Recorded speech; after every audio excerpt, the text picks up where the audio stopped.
Welcome to the Great Detectives of Old Time Radio. From Boise, Idaho, this is your host, Adam Graham. If you have a comment, send it to me, box13 at greatdetectives.net. Follow us on Twitter at Radio Detectives, and become one of our friends on Facebook, facebook.com/Radio Detectives. Before we do get started, I want to encourage you to pick up my ebook bundle, the Powerhouse Heroic Adventures Bundle. It contains my first 3 superhero comedy novels in one ebook bundle for the price of $5.99. You can also listen to all 3 books as audiobooks through audible.com for a single credit, and it's also available through the iTunes Store. And that's more than 27 hours of listening pleasure. My new ebook and paperback, Ultimate Midlife Crisis, is out. So the Ultimate Powerhouse Heroic Adventures Bundle is just a great way to get caught up. Well, now it's time for today's episode of Nick Carter. Original air date May 28, 1946, and the title is The Case of the Demented Daughter.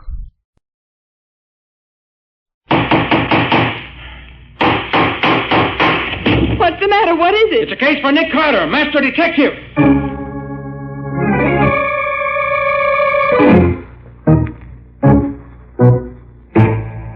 Yes, it's another case for that most famous of all manhunters, the detective whose ability at solving crime is unequaled in the history of detective fiction.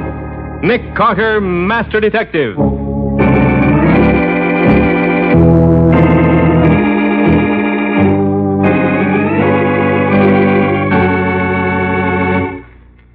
It's true. I know it's true. But it's not true, June, darling. Don't you suppose I'd know it if you were going crazy? But why do I hear these noises all the time? Why am I so cold when it's really warm in here? Listen, June, you're just working yourself up over nothing. Now, why don't you Alex relax? told me my mother acted the same way, Phyllis. My husband didn't mean He that. said Mother heard noises like thunder in her ears. He told me that she was cold and shivering no matter what the temperature was. Alex told me that. Well, even if that's true, it doesn't prove... It does. I'll kill myself before I let them take me away. I won't go to an asylum. I won't.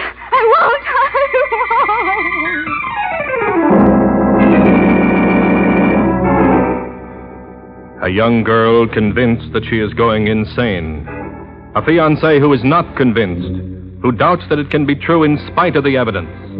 An appeal to Nick Carter, Master Detective. The uncovering of a strange and unnatural plot. Not for money, not for power, but for hate. This is the story unfolded in The Case of the Demented Daughter.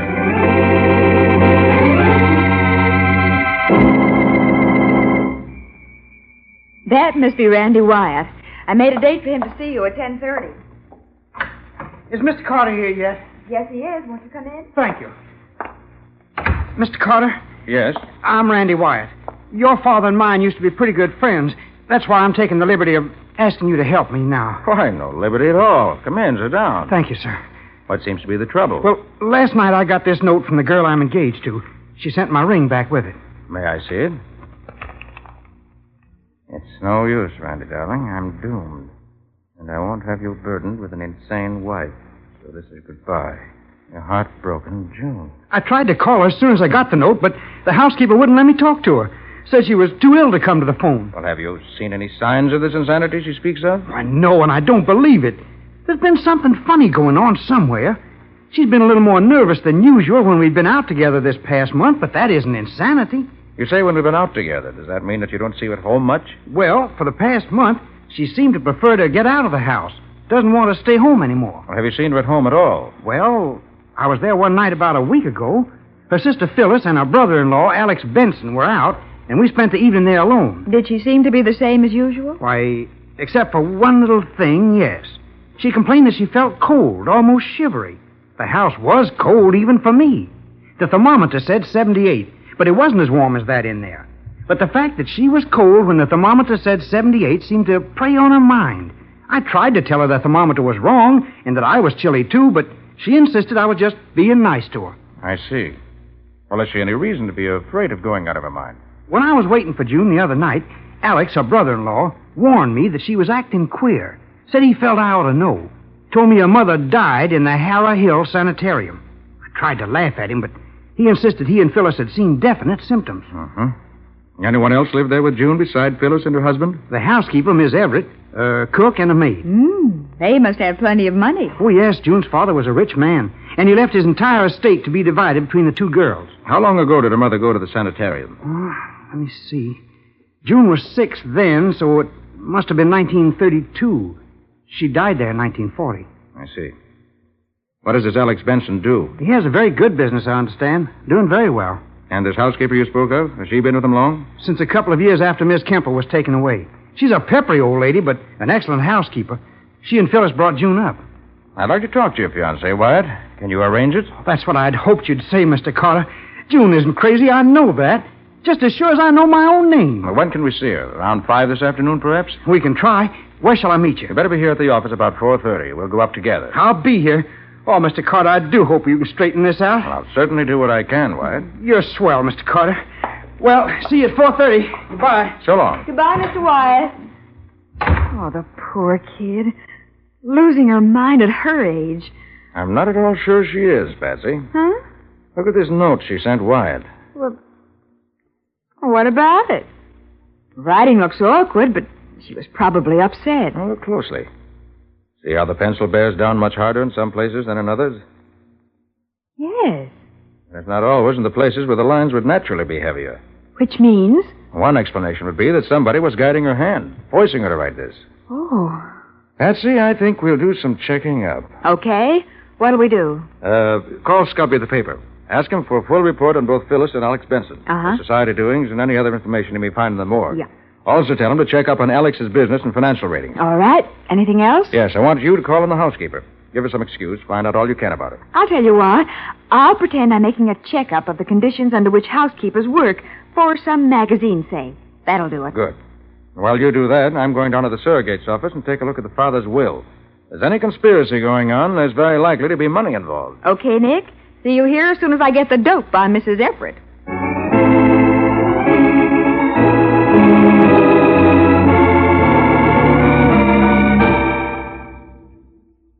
As I told you when you called, young lady, I can give you only a few minutes. Well, I'm glad you could see me at all, Mrs. Everett. We can sit here in the breakfast room. Thank you. Now, ask your questions and I'll answer them if they're not personal. Well, they are personal, but only in a general way. How long have you been here? Since 1936, the year after Mrs. Kemple died. Uh-huh. Had you worked previously? I had 14 years, 2 jobs. In each case, I left because I was offered more money. If somebody offered me more money than I'm getting here, I'd leave tomorrow. Uh-huh. Are you married, Mrs. Everett? I was. My husband died. Any children? I have not. I hate them. How do you find working conditions here? I've seen better and I've seen worse.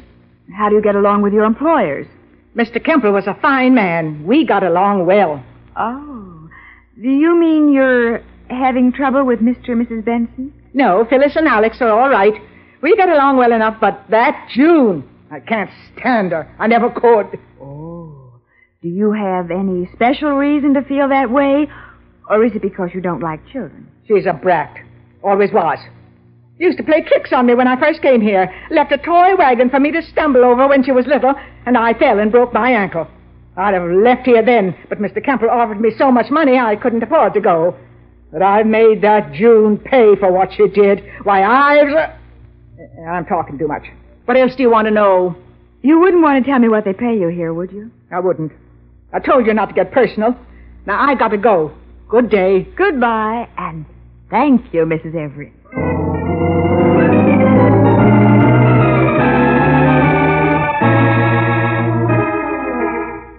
All right, Scubby, I'll tell him. Thanks. Goodbye. Oh, hi, Patsy. Hello. How'd you make out? Here's a typewritten report of my interview. I didn't like that Mrs. Everett at all. Oh, so she doesn't like June, huh? Mm-mm. Well, good work, Patsy. That covers it. You really like it, Nick? I do. Get your hat. We're taking a ride out to Harrow Hill Sanitarium where Mrs. Kemple died. I want to talk to the doctor out there. Right with you, Nick. Walter went out after you phoned, but he'll be back pretty soon. Have you heard from Scubby yet? Oh, yes. He says he found plenty of stuff about Phyllis and Alex, but nothing you'd want. Except that Alex's business is in a pretty bad shape. He needs to expand and has been having trouble getting capital to do it. Yeah? Guppy says he couldn't find out whether he'd put any of his wife's money into it or not. I see. What'd you find out at the surrogate's office? I found that Mr. Kemple left a large fortune, divided equally between the two girls. But there were two interesting clauses in the will. One was that should either daughter develop a mental weakness of any kind, the other daughter was to have control of the money and administer it for the other's benefit. Hey, Nick, that's something. And the other, peculiar, was a statement that since the circumstances surrounding the birth of the two sisters were fully taken into account in drawing the will, no claims on that basis were to be allowed under penalty of forfeiture of all rights under the will. What in the world does that mean? Wish I knew. I called the lawyer who drew it, but he refused to talk about it. So I'm having Walter look up the birth certificates of both girls. Might be some help there. Uh-huh. You think the doctor at the sanitarium could help you? I don't know. I hope so. That's one reason I want to have a talk with him.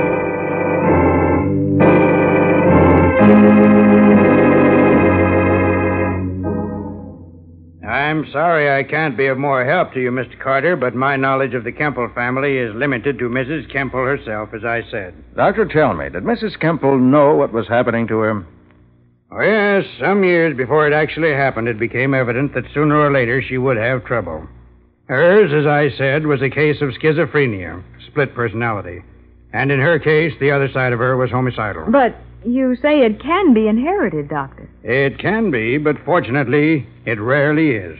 Well, thank you for your time, Dr. Lennox, and for your information. I think it'll help us to get to the bottom of this.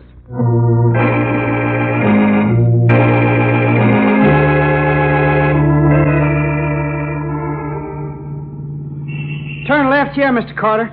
The Kemple place is halfway down the next block.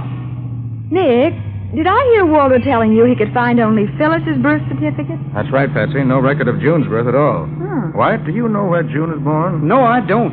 Oh, by the way, Mr. Carter, I tried to get in touch with June to tell her we were coming, but the housekeeper wouldn't let me speak to her. Said she was asleep. Darn that woman, I don't trust her at all. Is this the house? Yeah, that's it. You'll have to wait in the car, Patsy. Mrs. Everett knows you. Right, Nick. I hope we can get in. Oh, I think we'll manage somehow.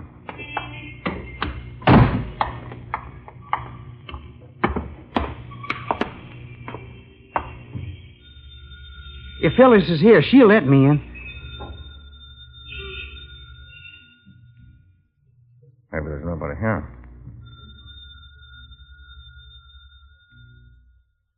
I think I hear someone coming. When there's somebody sick in the house, you ought to know better than to make so much noise. Mrs. Everett, I'm sorry, but we must see June Kemple at once. She's in her room and in no condition to see anyone at once. Who are you? This is Mr. Nick Carter, Miss Everett. Please let us see June. What's a detective doing here? I'm not here as a detective. Rather as a friend. May we see June? Very well. She's in her room. You can go up, but make it as short as you can. She's sick. Thank you. Come on, Mr. Carter. I can't understand Miss Everett's dislike for June. She never has a good word for her. Some people are like that, Wyatt. Some people just don't seem... Randy, help! Help! That's June. Come on. Oh, Randy. What, June, honey, what's wrong? I couldn't open the door. I couldn't make my hands open the door. It was probably stuck, June. No, it wasn't the door. It was me. My hands. Why, what do you mean by that, Miss Kemple? It's just the way my mother acted when she was sick. Alex told me about it last night. She couldn't make her hands do what she wanted. I tried to open my door, and I couldn't. I just couldn't. I had to try and try before I could get it open. Oh, Randy. It was like a nightmare. A horrible nightmare. Come now, honey, don't cry like that. I just can't stand it. Please, honey. Wyatt? Look here. Oh, what is it, sir? Notice this? Why, well, that's wax, isn't it? It is. Wax that someone stuffed in the latch of a door to make it difficult to open. Not impossible, just difficult. Then there is a plot to drive her insane. I knew it. Either that or a plot to make her think she's insane. Nothing very mental about a piece of wax and a door lock. Listen, June, honey, marry me right now. Let me get you out of this house. You'll be safe once I get you away from here. Oh, no, Randy, I can't. It wouldn't be fair to you. Listen. Someone just came in. Someone tells you about that. Randy Wyatt and a detective are up talking to June, and she shouldn't be seeing anyone. She's sick. I tried to keep them out, but I couldn't. I'll go up and see what they're doing. Is everything all right, June? Yes, Miss Benson. There's nothing wrong with June. I'm surprised you felt you had to see her when she's so ill. Miss Benson, this is Mr. Carter, a friend of mine. How do you do? And I wanted him to see June. Well, now that you've seen her, you better go. Come, June. I'll take you back to your room. You better lie down and be quiet. All right, Phyllis, but it's no use. It's no use. Well, Mr. Carter, I guess we... Yes. Come on, White. I'm sorry if Phyllis seems a little abrupt, but we're really very much worried about June. As I told you, Randy, she's exhibiting all the symptoms her mother had just before she was taken away. Alex, this is Mr. Carter. He knew my father years ago. How are you, Mr. Benson? How do you do, sir? Mr. Benson, do you happen to know where June was born? June? Yes. But, no, I don't think I do. Oh, wait a minute. It seems to me I've heard Phyllis say that she was born in Barnstable. And where's that? What's about an hour out of the city, I believe, on the River Turnpike. Phyllis, wasn't June born in Barnstable? Yes, she was. Oh, Alex, I don't know what we're going to do with that girl. She's possessed with that one idea. And since Mother... Oh, I don't know what to do. Oh, no. Come on, Mr. Carter. We better get out of here. Yes. Our work is finished here. For now.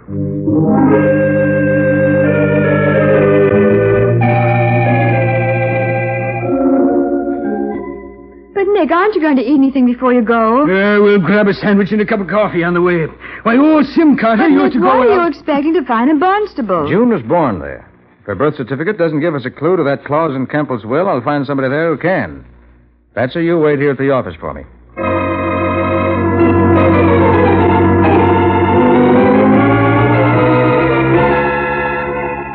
But what do you expect from me, Mr. Carter? You say you found the birth certificate in good order. After we finally got that guy to open up town hall so we could have a look. Boy, was he hopping mad at being called away from his supper. Dr. Jessup, you signed the birth certificate, so you should be able to answer my question.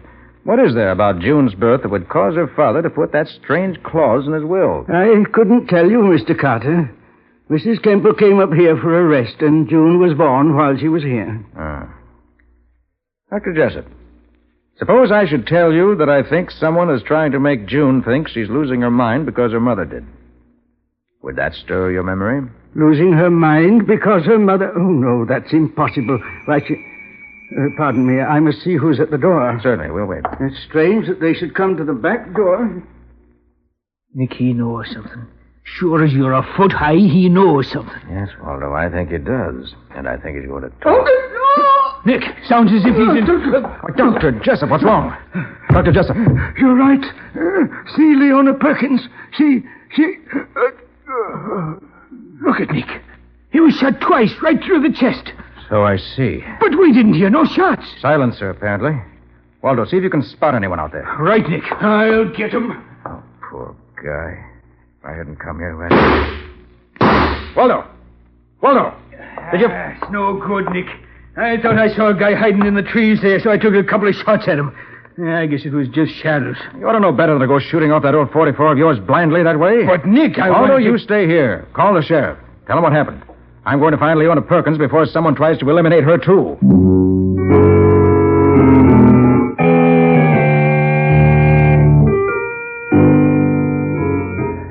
Now, you got that, Patsy? Tell Matty to have his man keep constant watch on the Kemple house. And tell me just who goes in or out. Uh-huh. And he's to wait until you come and report to you. Right. I'll pick you up at the office on my way back. Oh, and have Randy Wyatt there, too, so he can go with us. Where did you say you are now? In Barnstable, at the home of Leona Perkins. She was June's nurse after she was born. She knows the answers if anyone does. All right, I'll see you at the office, Patsy. Sorry, Mrs. Perkins, but I had to get that call through without delay. Now, you know Dr. Jessup, of course. Yes, of course. I worked with him for 15 years. He sent you to me? Yes. I'm sorry to have to tell you this, but Dr. Jessup has just been killed. Dr. Jessup? Killed? Yes, shot. By someone who wanted to keep him from telling me what I came to Barnstable to find out. Dr. Jessup dead. I can't believe it. But before he died, he told me to come to you. That you would tell me what the mystery is about June Kemple's birth. Why are you asking these questions, Mr. Carter? Because June's sanity is in danger. June insane? She can't be. Why not? Her mother was, I understand. Died in the sanitarium. Then you understand wrongly, Mr. Carter. Her mother is perfectly sane, and she's still alive. Alive and well. What's that you say? Do I look insane to you? You? Why, no, of course not. Mr. Carter, I am June's mother. You are June's mother. I am. June is really my daughter. Miss Perkins, I'm afraid I don't understand. Why was she brought up as the Kemple's child? Mrs. Kemple had one daughter, and she wanted another, desperately. But she knew she was gradually going out of her mind. And she was afraid if she bore another child, it too might be susceptible to the same dread disease. So she decided to adopt a baby, but secretly, to prevent any possible discrimination against it. She made inquiries in several places. Dr. Jessup heard of her search and came to me. How did he happen to come to you? He was my doctor. My husband had just been killed in an accident, and my baby was to be born in 3 days. We were very poor, and I was frantic with worry. I had no money, Mr. Carter, no relatives. I'd never worked a day in my life. I could see no way to provide for the child who was coming. And you agreed to give up your baby? Yes. In a moment of weakness, I did. When June was born, Dr. Jessup registered her as being born to Mrs. Kemple instead of to me. Oh, perhaps it was wrong of him, but he felt it was the wisest thing to do. You've never seen her since? No, Mr. Carter. Bitterly as I've regretted my decision, I'd sworn I'd never try to see her again. And I never have. Did anyone else beside you, the doctor, and the Kemples know of this? No, not a soul. Even Phyllis was never told. She believed June to be her own natural sister. I doubt that she does now. Mrs. Perkins, you must go back to the city with me at once. Not only June's sanity, but her life may be in danger at this very moment.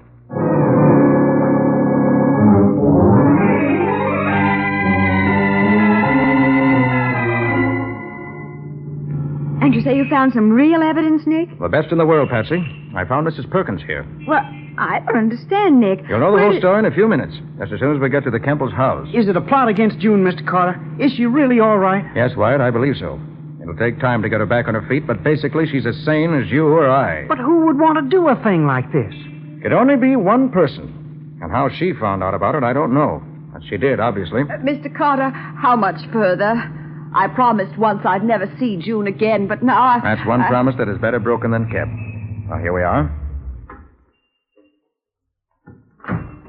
Oh, that must be Matty's man across the street. You three go in. I'll be with you as soon as I get his report.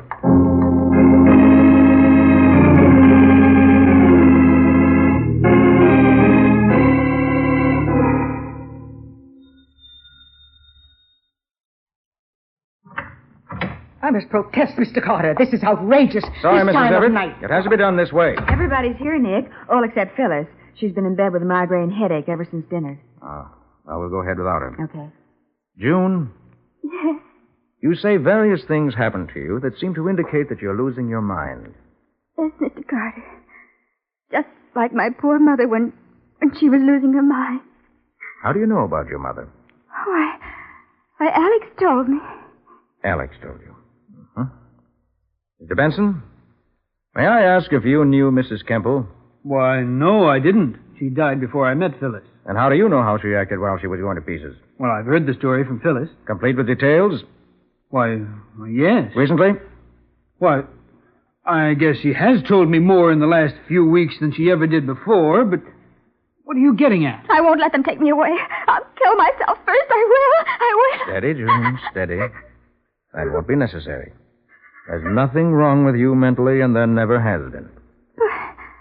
But all those queer things. Every single one of those things is a trick, suggestion, planted in your mind. But my mother died in that place. No, June, you're wrong. She didn't. Why, Nick? June's mother is alive and well today. I'd like to introduce her to you. Mrs. Leona Perkins. Nick, this is the most fantastic story I ever heard. Are you sure? I am. I have positive proof.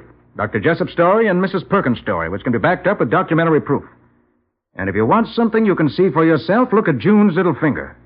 I've just now noticed how she has the same peculiar little crook at the end of it that Mrs. Perkins has. By golly, Nick, you're right. It's just the same. You're my mother. My real mother. Yes, June, darling. Your real mother. Oh. Oh, my. Mr. Carter, who in heaven's name would want to do this to June? A person who was afraid that she might be susceptible to the thing that killed her mother, and consequently hated the person who wasn't. A person who wanted to prove that it was someone else, not her, who was the weak one. Carter, do you realize what you're saying? Unfortunately, Benson, I do. But you mean that Phyllis... Phyllis? Oh, of course he doesn't, Alex. That's sheer nonsense. Mrs. Benson, didn't you help June write the note that broke her engagement to Randy Wyatt? Yes, at her request. After you talked me into doing it. And didn't you suggest that June heard things and felt things, and then when you got her believing she did, didn't you suggest to Alex that those things were a sign of mental weakness? She did. I can tell now. She was always asking me if I didn't feel this or hear that. I thought she was trying to help me, but... I was trying to help. Where have you been the last 2-3 hours? In my room with a headache. No, you weren't. You drove to Barnstable, shot Dr. Jessup so he couldn't tell me the secret, and came back here. My man saw you come in. You sneaked in the back door and up to your room, changed your shoes because they got muddy in the doctor's backyard, and then you came down here to brazen it out. Randy, if you look, I'm sure you'll find the muddy shoes in her room, and you'll find the motor of her car still hot. And probably you'll find a gun in her car, too. I'll take a look right now. Stay where you are, all of you. You may find the muddy shoes, but I've got the pistol right here, and I'm going to kill you all. You're a pack of sneaking... Better take her filthy- away, officer, before she hurts someone. Officer? I'll what take is... it. Oh! I'll take it. Nick! All right. No harm done. Alex, take her upstairs. Keep her in her room. Yes, Mr. Carter. Come on, Phyllis. Sure, lock me up. Just the way they locked my mother up. You think I'm crazy, but I'm not. I'm as sane as any of you. I'll show you. How could you do such a thing, Phyllis? Why should you hate me so? Why shouldn't I hate you? I've hated you from the moment I found those old letters of Father's after he died. Those letters from Dr. Jessup, which gave away the whole story. Dr. Jessup said he hoped I'd never suffer as my mother did. Said he could understand how pleased Father was to know that there was no possibility of you having inherited any tendency to a mental weakness. I knew what he meant, and I hated you for it. I wish I'd killed you long ago. Come, Phyllis. You'll feel better in your own room. Mrs. Everett, will you come with us, please? Of course, Mr. Benson. Take your hands off me. What a terrible thing. Yes. If you never found those letters, this whole thing might never have happened. They not only turned her against June, they planted the fear of insanity in her own mind. And the hate and the fear together grew into a phobia that was too strong for her. Mr. Carter, I don't know what to say. If there's any way I can repay you, you have only to name it. Oh, yes, Mr. Carter. I feel as if a load had been lifted off my heart. This is a wonderful thing you've done, Mr. Carter. A wonderful thing. God bless you for doing it. Nick? In the excitement, I forgot. Forgot what? Waldo. Well, what about Waldo? Waldo is being held in Barnstable on charge of killing Dr. Jessup. What? Yes. He called just before you got back. Said he'd try to explain what happened, but the sheriff didn't believe him. Especially since 2 shots had been fired from his pistol, and 2 shots killed Dr. Jessup. Oh, poor Waldo. I suppose the more they questioned him, the more excited he got that he finally talked himself right into his cell. Well, you better do something about it, Nick, before Waldo goes crazy. Before he... Okay, Patsy. Yeah, use your phone, June. Certainly. Poor Waldo. Oh, operator, I want the sheriff's office in Barnstable. Yes, the sheriff's office, that's right. I want to talk to the sheriff himself. Yes, the sheriff. Well, Nick, how about a little look into next week's story? No sooner said than done, Hugh. It all started with a man being strangled in his hotel room in the very early hours of the morning. And then went on to include a piece of silk torn from a shirt, a dictaphone record, and a missing wife. Who was missing because her husband wanted it that way, but refused to stay missing when she received a letter containing a railroad ticket. It was really the hotel maid. Patsy, save something for next week. What do you call your story, Nick? I call it The Case of the Dictaphone Murder.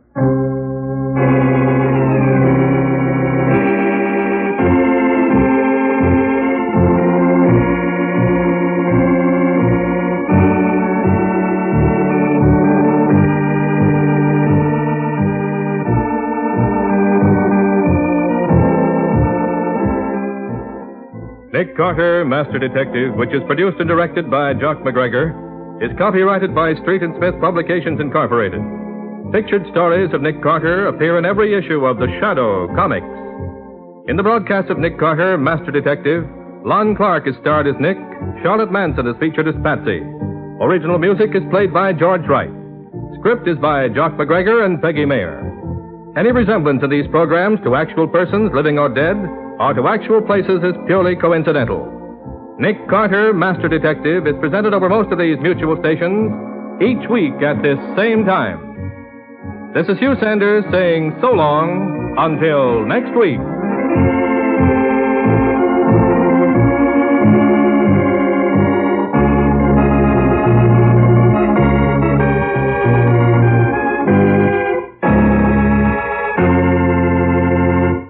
This program was heard in Canada through the facilities of the Canadian Broadcasting Corporation.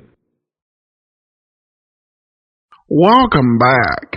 When there was the difference between the two daughters, that really did give away the solution to the case. It's interesting when you look at the portrayal of adoption during the Golden Age. It was often just a very negative thing, particularly in mysteries, and some of that can go back to Agatha Christie, whose own sort of feelings about adoptions really covered her stories, which tend to feature a lot of adoptive children and parents committing all sorts of horrific acts against one another. Even those media presentations that dealt with adoptions in a positive light tend to do it strictly with adopting orphans. The idea of giving a child up for adoption was really shrouded in a lot of shame, which tended to exacerbate a lot of issues that people had around the whole process. As for the mystery itself, the content of it, really, when I was listening to it, my thought was, this doesn't really sound like a Nick Carter case so much as it sounds like something that was borrowed from Mr. Keen, Tracer of Lost Persons, which was much more into the melodrama, which is where this falls a lot more than the typical sort of pulp fiction story that Nick Carter does so well. Well, now to listener comments and feedback. And Joel commented that the story, The Little Old Ladies, was evocative of arsenic and old lace. That's certainly a good reference, and probably the most iconic example of this whole idea of turning someone who's typically frail or considered helpless into someone who is far more dangerous. Well, that will do it for today. We'll be back tomorrow with yours truly, Johnny Dollar. Next Thursday, join us for another episode of Nick Carter. In the meantime, send your comments to box13@greatdetectives.net. Follow us on Twitter, Radio Detectives, and become one of our friends on Facebook. Facebook.com/Radio Detectives. From Boise, Idaho, this is your host, Adam Graham, signing off.